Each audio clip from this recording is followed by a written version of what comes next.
Praise the Lord. Good morning. మన ప్రభువును రక్షకుడైన యేసుక్రీస్తు పరిశుద్ధ నామంలో యేసుతో అనుదినము అని ఈ పరిచర్య ద్వారా ప్రతిదినము దేవుని యొక్క శ్రేష్టమైన వాక్యాన్ని వింటున్న మీ అందరికీ నా హృదయపూర్వక వందనములు. నా ప్రియ సహోదరి సహోదరుడా, ఈరోజు దేవుడి మాట వినే ముందుగా చిన్న ప్రార్థన చేసుకున్నాం. అందరూ తలలు ఉంచినట్లయితే.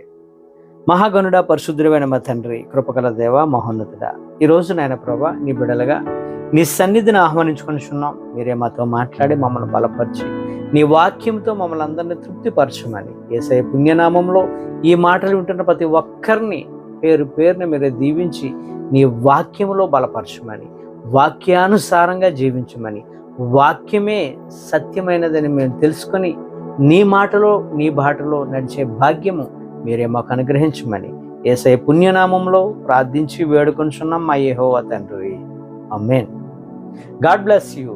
దేవుడు ఈరోజు మనందరితో మాట్లాడుతున్న మాట ఏంటంటే, దేవుడు ప్రతి ఒక్కరికి కూడా స్వతంత్రాన్ని ఇచ్చాడు, స్వేచ్ఛనిచ్చాడు. మనము దేవుణ్ణి ఆరాధించవచ్చు, ఆరాధించకపోవచ్చు. ఏమీ కండిషన్ అంటూ ఏమీ లేదు. నన్ను ఆరాధించాలని ప్రభు ఏమీ చెప్పట్లే, అది నీ ఇష్టం. అంత స్వతంత్రాన్ని దేవుడు ఇచ్చాడు. మరి మనకి స్వతంత్రం ఉందని ప్రతీది మనం చేయకూడదండి. మనకి స్వేచ్ఛ ఉందని ప్రతీది కూడా మనం చేయకూడదు. ఒకసారి ఒక తమ్ముడు నా దగ్గరికి వచ్చి అడుగుతున్నాడు, అన్న నేను బార్లో పనిచేస్తున్నాను అన్న, మరి నేను బార్లో పనిచేస్తుండగా మరి నేను నా యొక్క పర్సనల్గా నేను గుట్కాలు ఉంటాయి కదండి, తింటారు కదా, ఆ గుట్కా అమ్ముతూ ఉంటాను. ఆ బార్లో పనిచేసే జీతంతోనూ గుట్కాతో వచ్చిన అమౌంట్తోనూ నా జీవనోపాధి చేసుకుంటున్నానన్న. మరి నేను చేస్తున్నది రాంగా రైటా అని ఆ తమ్ముడు నన్నైతే అడిగాడు. అతనికి ఏం చెప్పాలి? అతను కష్టపడి పని చేస్తున్నాడు, సోమరిగా మాత్రం ఎప్పుడు ఉండడు, ఏదో పని చేస్తూనే ఉంటాడు. ఎవరిది కూడా అన్యాయంగా ఎప్పుడు తీసుకోడు. పనివాడు జీతానికి పాత్రుడు. మరి అతను కష్టపడి పని చేస్తున్నాడు. మనసులో ఒకటే అనుకున్నాను, ప్రార్థన చేసుకున్నాను, అయ్యా ఈ బ్రదర్కి ఏం చెప్పాలో నీ యొక్క ఆలోచన నాకు దయచే ప్రభువా అని నేను అతనితో మాట్లాడుతుండగానే నేను మనసులో ప్రార్థన చేసుకున్నాను. నేను చెప్పాను, తమ్ముడు, బ్రతకడానికి చాలా పనులు ఉన్నాయి ఈ సొసైటీలో, ఈ ప్రపంచంలో చాలా పనులు ఉన్నాయి. ఇదే కాదు, నీవు చేస్తున్నది ఇది దేవుడికి అంగీకారం కానిది. మనం ఏం చేసినప్పటికీ కూడా ఆ చేసే పని ఇతరులకు బ్లెస్సడ్గా, మనకి హృదయానికి ఎంతో ఆనందాన్ని ఇచ్చే పనిని చేయాలి. అంతేకాదు, ఇతరుల యొక్క ఆరోగ్యానికి పాడు చేసే పనిని నువ్వు చేస్తున్నావు. మందు అమ్ముతున్నావు, గుట్కా అమ్ముతున్నావు, అది నీకు దీవెన కాదు అని చెప్పటం నా పని. చెప్పేశాను. బహుశా అతనికి నా మాటలో అంతగా నచ్చలేదేమో. ఆ రోజు నుంచి ఈ రోజు వరకు కూడా ఇప్పుడు కూడా బ్రదర్ నాకు కనబడలేదు. మరి అతను ఏమనుకున్నాడో తెలియదు. వాక్యం కూడా చూపించాను, వాక్యం కూడా చెప్పాను. ఏమనంటే, కీర్తనల గ్రంథం 1వ వచనంలో, దుష్టుల ఆలోచన చొప్పున నడవక, పాపుల మార్గమున నిలువక, అపహాసకులు కూర్చుండు చోటను కూర్చుండక అని చెప్పాను. అంటే నువ్వు చేస్తున్న పని ఎలా ఉందంటే, దుష్టులు ఉన్న చోట ఉంటున్నావు, వారి యొక్క ఆలోచనలో ఉంటున్నావు. అపహాసకులు కూర్చుండే చోట నువ్వు కూర్చుంటున్నావు. అది అంత మంచి ప్లేస్ కాదు తమ్ముడు అని చెప్పడం జరిగింది. ఆ పని చేసే వాళ్ళు వేరే ఉన్నారు, నువ్వు కాదు.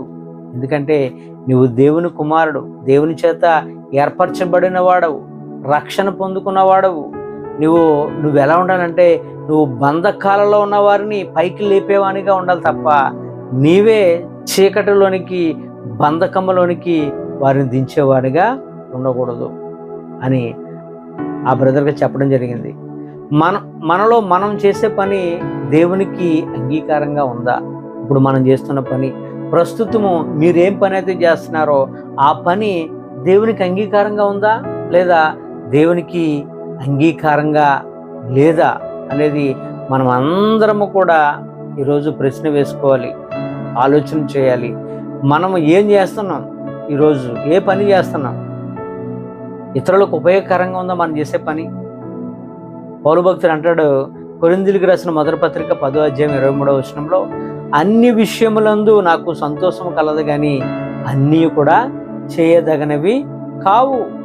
అన్నిటి యందు నాకు స్వతంత్రం కలదు కానీ అన్నీయు క్షేమాభివృద్ధి కలుగ చేయవు. సొసైటీలో అన్నీ చేసే హక్కు నాకుంది, కానీ అన్నీ కూడా చేయకూడదు. అన్నిటి యందు స్వతంత్రం ఉంది కానీ అన్నీయు క్షేమాభివృద్ధిని కలుగజేసే పనులు కొన్ని ఉన్నాయి, కొన్ని లేవు. ఆ కొన్ని ఏమి లేవో ఏమున్నాయో మనం తెలుసుకొని, మనం దేవుని బిడ్డలం కాబట్టి మంచిని చేసే పనిని మనం ప్రతి ఒక్కరు కూడా చేసేవారిగా ఉండాలి. నేను చేస్తున్నది నా ప్రభు దృష్టిలో ఎట్లా ఉంది అని ప్రశ్న ప్రతి ఒక్కరు వేసుకోవాలి. అందులోనే కింద ఒక మంచి మాట అంటాడు పౌలు భక్తుడు, కొరింథీయులకు రాసిన మొదటి పత్రిక, ఇందాక మనం 23వ వచనం చదువు, 10వ అధ్యాయము 23వ వచనం, 24వ వచనం చూసినట్లయితే, ఎవడును తన కొరకే కాదు ఎదుటివాని కొరకు మేలు చేయ చూచుకొనవలెను. మనంతట మనంగా కాదు, ఇతరులకు మనం మేలుకరంగా ఉండాలట. నేను బాగానే ఉన్నాను, అన్నీ నాకు సక్రంగా జరుగుతున్నాయి, ఎవరు ఎలా పోతే నాకేంటి అనుకోకూడదు. అది నువ్వు అనుకోకూడదు, నువ్వు దేవుని బిడ్డవు కనుక. ఎవరైనా అనుకోవచ్చేమో, ఎదుటివారి మేలును చూడాలి. అది మనకి బ్లెస్సింగ్. నా ప్రియ సహోదరి సహోదరుడా, నీవు నేను లోకానికి ఎలా ఉండాలంటే వెలుగుగా ఉండాలి. మనం ఉన్న చోట ఎంతో హోలీగా ఉండాలి, పరిశుద్ధమైన టాక్స్ జరగాలి. అప్పటి వరకు నీ ఫ్రెండ్స్ అవ్వచ్చు, నీ కలీగ్స్ కావచ్చు, లేదా నీతో పనిచేసేవారు కావచ్చు, ఏవేవో లోకానుసారంగా మాట్లాడుకోవచ్చేమో. నువ్వు ఆ ప్లేస్కి వెళ్తున్నప్పుడు వారు ఆగిపోవాలి. హే మాట్లాడొద్దు, అతను వస్తున్నాడు, హే మాట్లాడొద్దు, ఆమె వస్తుంది అని నిన్ను బట్టి అక్కడ వాతావరణం చేంజ్ అయిపోవాలి. అలాగా నువ్వు మారాలి నా ప్రియ సహోదరి సహోదరుడా. లోకంలో నువ్వు ఉన్నావు, లోకము తట్టు నువ్వు తిరగకూడదు, లోకమే నీ తట్టు తిరిగేవానిగా మనం చేసుకోవాలి. మన మాట ఎప్పుడు కూడా ఎలా ఉండాలంటే జీవము కలిగిన మాటగా ఉండాలి. అదే మన నోటి నుంచి ఎప్పుడూ రావాలి. నువ్వు మాట్లాడుతున్నావంటే నీ మాట ద్వారా ఎవరైనా ఆదరింపబడాలి, నీ మాట ద్వారా ఓదార్పు పొందాలి. అంతేకాదు నీ టచ్, నీ స్పర్శ ద్వారా ఎంతో ప్రేమనిచ్చే స్పర్శగా నీ యొక్క టచ్ ఉండాలి, నీ యొక్క తాకిడి. వారిని, బాధలో ఉన్న వారిని హక్ చేసుకుంటాం, మనం పట్టుకుంటాం.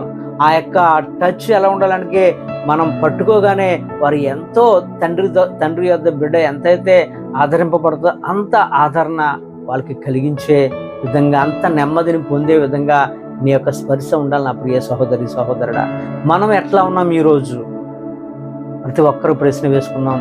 నా ప్రియ సహోదరి సహోదరుడా, నువ్వు ఎప్పుడైనా సరే, నువ్వు కారులో వెళ్తున్నప్పుడు కానీ, బైక్ మీద వెళ్తున్నప్పుడు కానీ, ఆటోలో వెళ్తున్నప్పుడు కానీ, లేదా నువ్వు నడుచుకుంటూ వెళ్తున్నప్పుడు కానీ ఎవరైనా కనిపిస్తే ఒక్కసారి అతనికి వాక్యం చెప్పాలని ఉంది అనిపించినప్పుడు చెప్పగలిగావా? నాకెందుకులే అని వెళ్ళిపోయావా? ప్రశ్న వేసుకో. నీవు చెప్పే మాట ఆ వ్యక్తికి ఎంతో ఆదరణ. నువ్వు ఆ సమయంలో ఆ వ్యక్తికి కానీ ఒక మాట, మంచి మాట చెప్పుకుంటే అతడు బ్రతుకు మారినేమో, అతడు నరకానికి వెళ్లకుండా అతడు ప్యారడైజ్కి వెళ్ళే పరిస్థితి వచ్చినేమో. జాగ్రత్త నా ప్రియ సహోదరి నీవు చెప్పకపోవటం వల్ల అతడు నరకానికి వెళ్ళే వాడిగా ఉన్నాడంటే దానికి కారణము నీవు నేను అవుతున్నాం. ఎందుకంటే మనం భయపడుకొని చెప్పం, కానీ మనం ఎప్పుడు కూడా స్పీక్ అవుట్, మనం ఎప్పుడు కూడా మాట్లాడుతూ ఉండాలి, ఇతరులకు చెప్పాలి.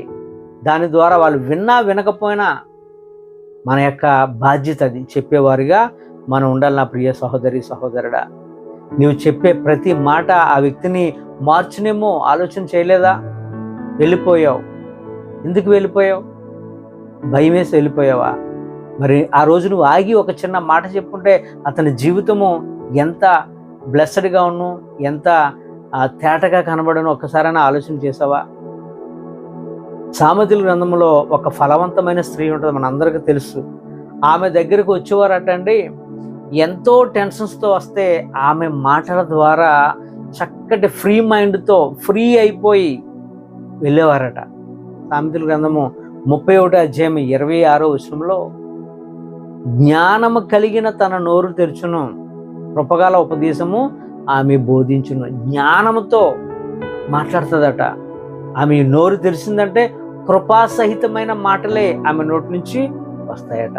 మనం చేసే పని, మన మాట ఇతరులకు ఎలా ఉండాలంటే, మనం ఇతరులకి ఎలా కనబడుతున్నామంటే ఒక మాదిరికరంగా ఉన్నాం, ఒక ప్రోత్సాహకరంగా ఉండాలి.